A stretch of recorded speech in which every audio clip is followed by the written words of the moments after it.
Dwaro mondo misani ndi koro weche mag nyithindo kod jopuonjre mantie skunde bedo kod timbego eko ma chach. En gima onego sani koro kanisa donjire achiel kachiel ma mondo mi gibende gichiw mano endo ma en konyo kuom rowerego eko. Sani koro ng'eny gi yudore ni koro gin joma bende gima thagogi ahinya en weche mago eko mag luor. Kane olose wach ni endi, achiel kuom jogo ma bende gin jodolo eko mag Mombasa ne oywago ahinya thuolo ma mondo mi gitudre koda ka jogo ma gin migawo mar weche mag pur, mar weche mag somo e pacho kaendi, mar mondo mi gilos weche eko mag kelo mano ma en winjruok makare kod nyithindo eko kod jopuonjre mantie skunde ma kinde ka kinde osebedo ka koro nyiso ranyisi mago eko mok beyo mag wang'o skunde kanyakla gi mago bende mag bedo gi jogo ma jendeke ma ok winj wach e yono endo makare.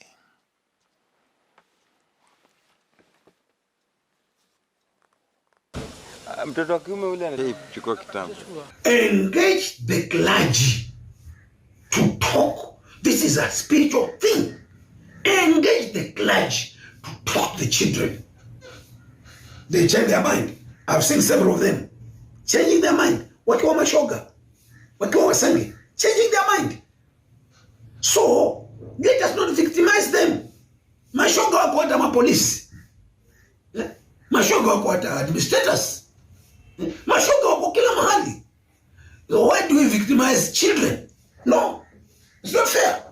Anazungumzia swala la kwamba wanafunzi wale watungu watolewe shule wao wafukuzwe na mashule, na ni kwamba sana ni wale vijana ambao au wasichana wale ambao wanasoma skuli za kulala.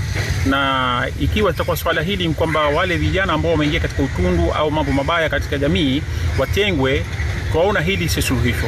Suluhisho zuri ni kwamba ingekuwa vizuri kwamba vijana kama wale au wasichana kama wale ingekuwa wanapewa ushauri na swaha kujinasua na hali zao vile mambo wanayofanya.